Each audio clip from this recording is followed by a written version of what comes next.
This is the Heroes Podcast. I'm so happy I'm back again after this long summer, and I have Saylor Cooper here. How are you, Saylor? The doctor of self-worth. It's so great to be here on your podcast.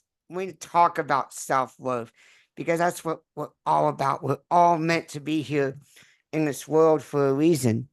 And we all have self-worth, regardless of our backgrounds, regardless of our circumstances. We are all worthy to live. Amen. Absolutely. Thanks very much for what an intro. And before we go ahead, I really wanted you to to share your story or some of your bio so people know who I'm going to meet with. So Saylor Cooper is an international speaker, author, and a host who has turned personal challenges into powerful victories. Despite living with disabilities, Saylor inspires a global audience through his podcast, Hope Without Sight, and his internet radio station, Real Variety Radio. His work emphasizes inclusion, accessibility, resilience, motivating others to transcend their limitations. Welcome on the show. I'm so happy to have you here. Oh, it's great to be here. Yeah, that's what I do. That's what I do. Yes. So do you want to tell us how has this started? What was the challenge that you had to go through maybe earlier in your life, some of your background? Well, the catalyst for me to start this journey was the unique circumstances that I've had. As you know, living with additional disabilities can be complex. There's barriers you have to overcome, such as doing things differently because this is a sighted world, and also the unemployment rate among people with disabilities is very, very high, 70%. People don't want to hire Employers don't want to hire others with disabilities because of biases and misconceptions. They think that, oh, they're incapable and all that when they're not. And so I've struggled to retain employment, and which is why I had no choice to begin my entrepreneurship journey, which has included my podcast, internet radio show, and I have 2 books and also my uh, inspirational speaking. Right now, I have a keynote called Beyond Barriers, Overcoming Challenges and Resilience, to educate the world on diversity, equity, and inclusion. So what was the worst that you had to go through? What were the worst part of your challenges? Have you felt a specific way? Have you felt discriminated? Do you want to tell us, like, how did you go in the early times?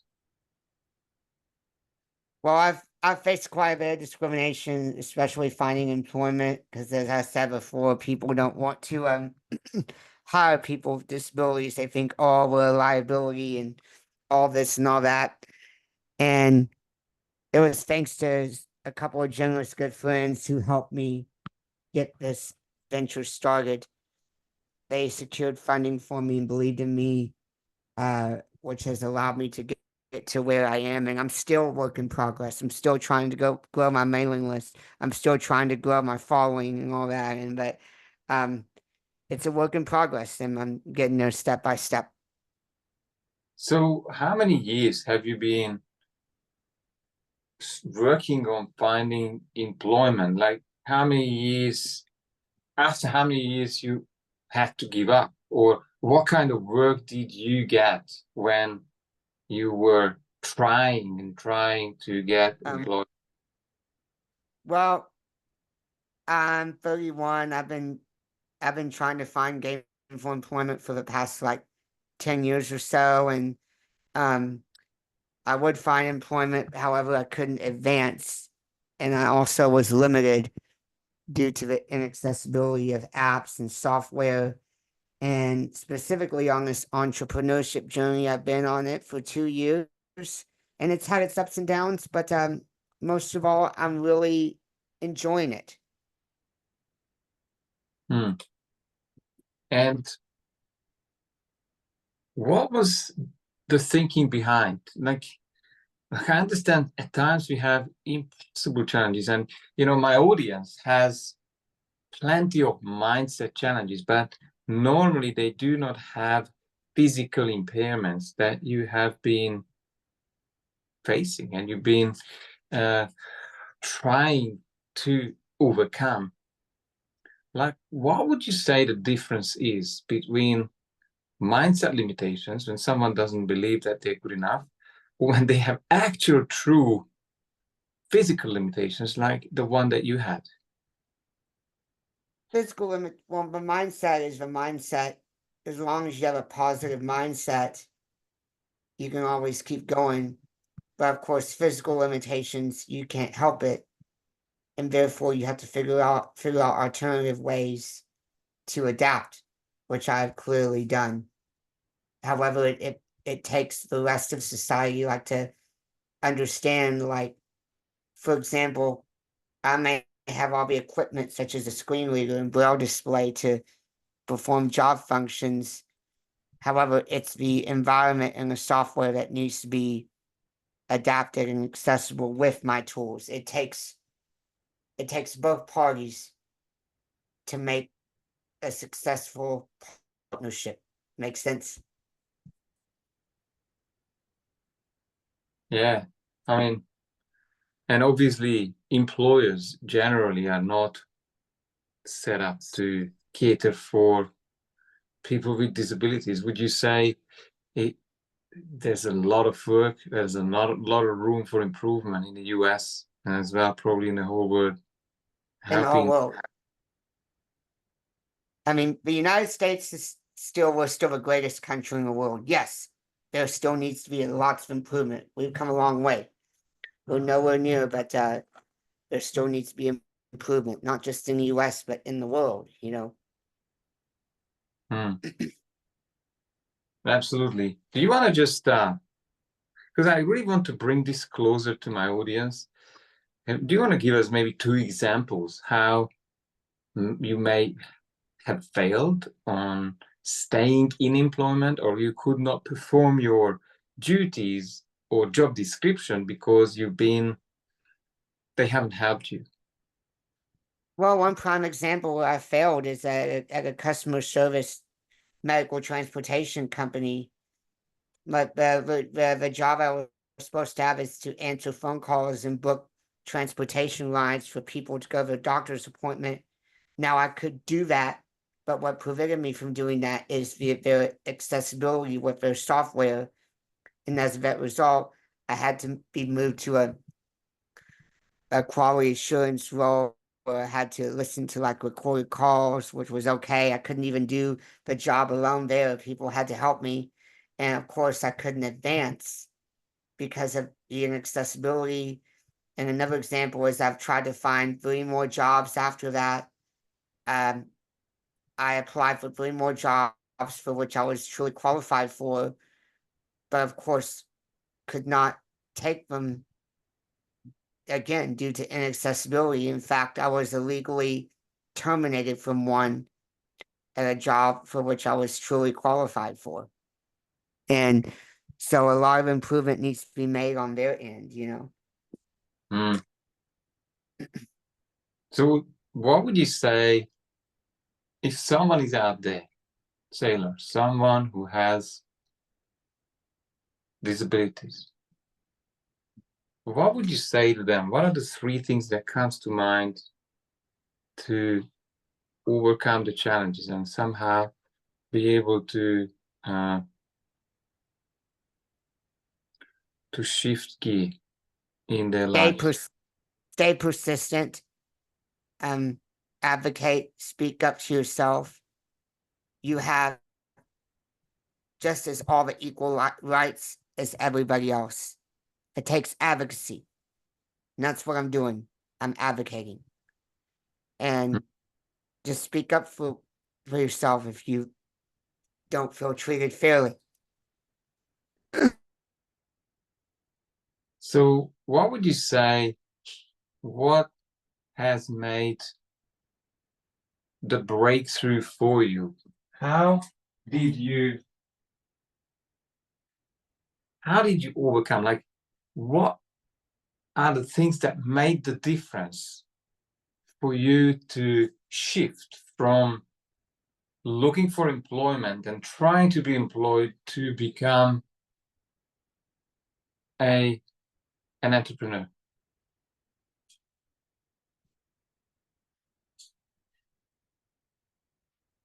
I guess it was a determination. I've always been determined to do something with my life because I'm meant to be here for a reason. And again, it was the encouragement through family and friends that knew that I could do something extraordinary. And which is why here is where I am now. So what did you say? So would you say it's a team of winners? Absolutely. It's a team. It's a team and self-determination because I could not do this alone.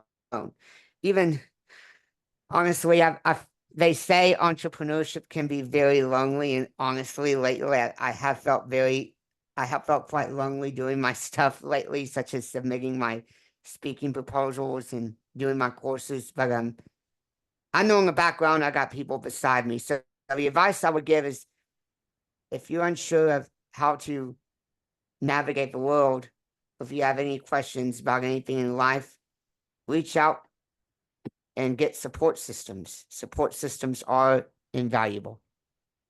So I've heard 4 things. I just wanted to summarize this for people. So speaking up, seek support,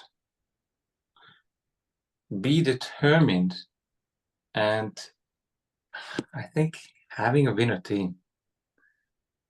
Anything else? That sums it up, yeah. And prove people wrong. There's people who are going to tell you can't do something. Prove them wrong. You can do it. I love that.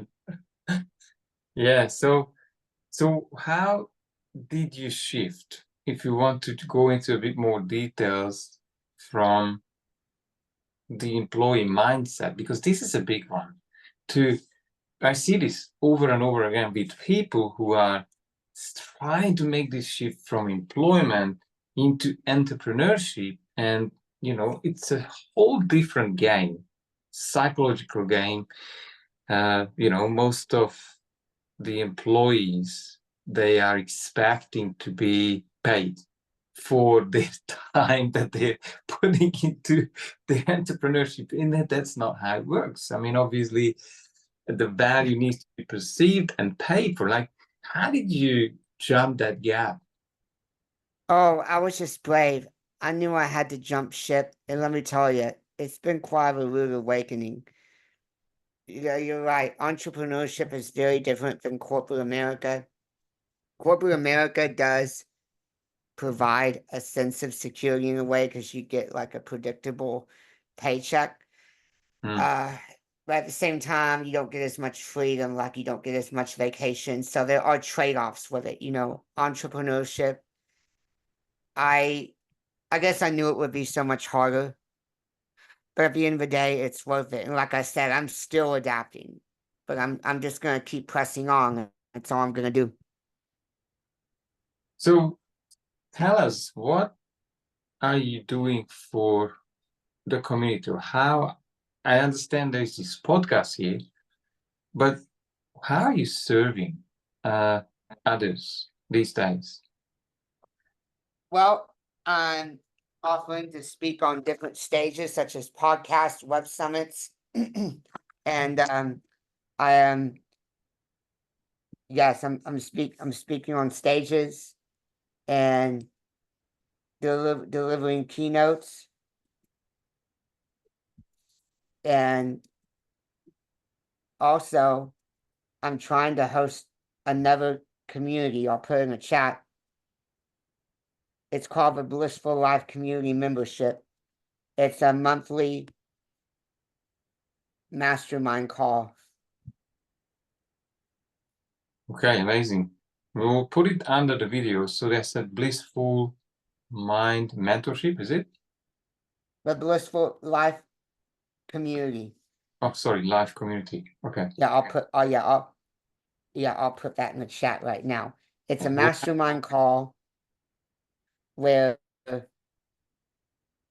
instead of me teaching it, I facilitate it, and we have mastermind sessions together on tips on how to live a good life even during challenging times. I love it. So you are able to invoice and charge for your speaking engagements, the keynotes especially, right? And then obviously people are paying to attend this mastermind. Yeah, and with the mastermind, those are separate pillars of my business. The Blissful Life community is just $25 a month. No commitment. You can cancel at any time, and it's in the chat too. Wonderful. I will have this other video because obviously we want people to attend and see what you do. Because we launched last June, and also I believe we were supposed to meet a couple weeks ago, but we had a hurricane here in Houston, Texas. It was a much worse storm than we thought it would be. It was a Category 1 hurricane, and almost everybody lost electricity. They lost power for several days. And get this, even in the midst of a hurricane, a storm, no power, I was still able to host this call on Zoom. Well done. Yeah. Thanks to my friend who had a house with a generator that had power, which is good. And I pulled it off. Yeah. And the generator ran the internet as well as your all your power. It should. Yeah. Wow. Congratulate you, because see, I understand that you got a big message. We're dealing with massive challenges, and I come across people who are, well, they're making excuses, or they tell themselves a story why they cannot have the things that they want. And I believe sometimes the stories need to be done with or do away with. For sure. You got anything to add to this? Yeah, I mean, you could overcome any challenges regardless of your circumstance. You just have to have a willpower and determination.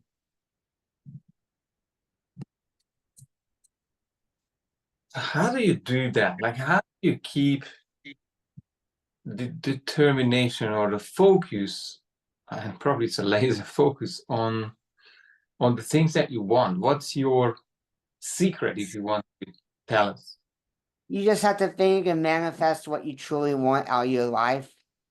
And again, just have the guts and courage and determination to keep going, and don't give up, and get support when you need it. How do you do it? Is there anything more to this? Because it's really so simple. Stay focused, I guess. Stay focused.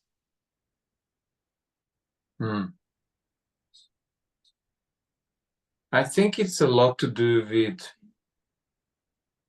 eliminating this distraction, really staying on the goal plan that you have set for yourself. Because the word is always, and probably people as well, are out and about to hijack your attention, hijack your day, your time and resources before you know. For sure. So tell us what's happening in this mastermind. You said you are helping people through this beautiful, blissful life community mastermind. What's your method, or how are you helping them? we all come together as a group on Zoom and we teach each other tricks and tips on how to keep going in life, even despite challenging times. We share each other's experiences. And again, it's not that big yet. There's only 2 or 3 people in there so far. And that's why I'm counting on you, please. If you can share it, you could help me grow it. And perhaps even some of the people who you bring on board can be founding members as well. That sounds exciting. And what is a founding membership? How one becomes a founding member? They can join the next call, which is August 14th. And if they're a founding member, they get that special price of $25 a month locked in. And we're even doing something even better. For those who can't afford it, who are on fixed incomes, they get to join the community for free. So by someone paying, they sponsor somebody else who can't normally afford it. So how do they join the community for free? I thought that's a really good idea to have people. I'll send them a very special link and they can sign up for free. It sounds amazing. Yeah. If you want me, I'm not too sure exactly what time you will have this. I'm happy. It's at 6 p.m. Central, U.S. Central Time. I'm not sure what time it is. It's probably early in the morning. It In is. Europe, it's It is early in the morning. Yeah. probably 1 a.m. or so in Central Europe. I was just about to say I'm happy to jump on to help you make it a success story or give some content for free to your community, or even demonstrate a few transformations right on that call. For sure. So how else are you serving? You mentioned you were doing keynote presentations. What are the topics, or what is exactly the subjects that you love to lecture on or present on? My topics are around diversity, equity, and inclusion. Basically ensuring that all people with disabilities get the same rights that everybody else gets, whether it's in the workplace or even out and about in society as a whole. So how do you get hired? Do you get referred, or if you know? I Go ahead. have a list of speaking proposals I receive each week from a website, and that contains leads. I search for leads to submit proposals to, and yeah, that's how I do it. I wanted to ask you,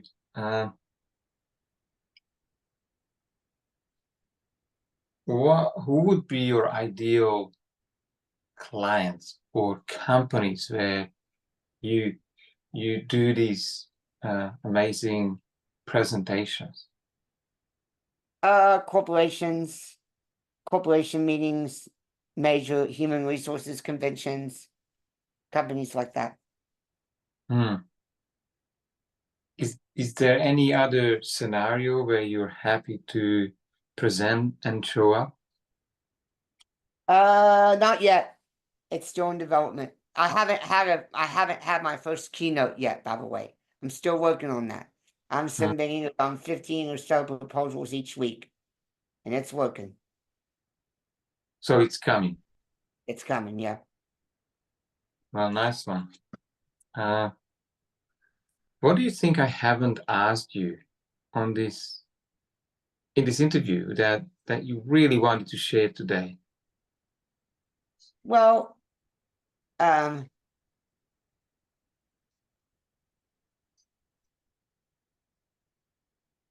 I worthy of myself? I believe I am. You have a doctor of self-worth. You make everybody feel that they're worth it. Yeah.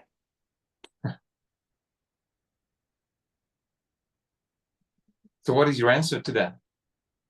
You I are believe worth. I am. I believe I have worth. You know, despite the challenges, I'm meant to be here. I'm called to step in and be on this journey for a reason, to make the world a better place for other people, because all the topics I'm speaking about, I can fully attest because I've lived it. I've lived through these challenges of equal rights and accessibility among the disabled people.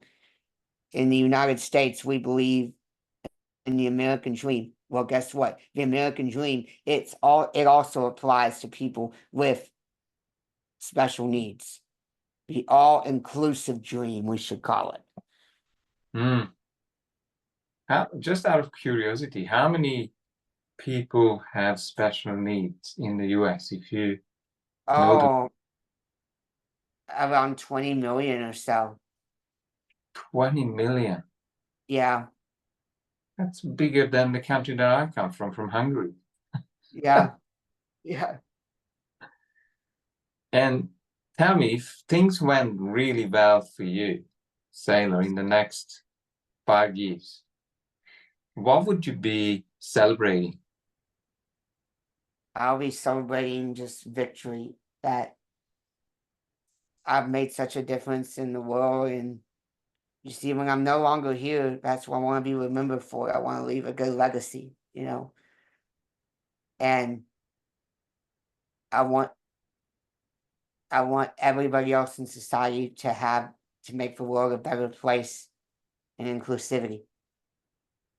Hmm, that's wonderful. And do you have specific numbers to this vision that you No, are?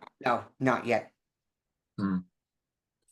Yeah, it's not an easy one at times to really set this up as specific as possible, because there's so many things in motion. And I think I said 1 million business owners, business leaders, and 1 million orphans to have a positive change, positive impact in their lives because I walked on earth. Yeah, Well, for sure. thanks for your time. Is there any other tricks and tips to people who are struggling with disability? Oh, Now, just stay positive, stay hopeful, always speak up for yourself. Your voice deserves to be heard. We understand that there's a lot of people out there who don't understand everybody and who have preconceived biases and prejudices, but always, my best advice I have is just stay true to yourself. I love it. Saylor, thank you very much for your time, and I hope to see you soon. Thank you. Thanks again, the Doctor of Self-Worth. Thank you. Thanks.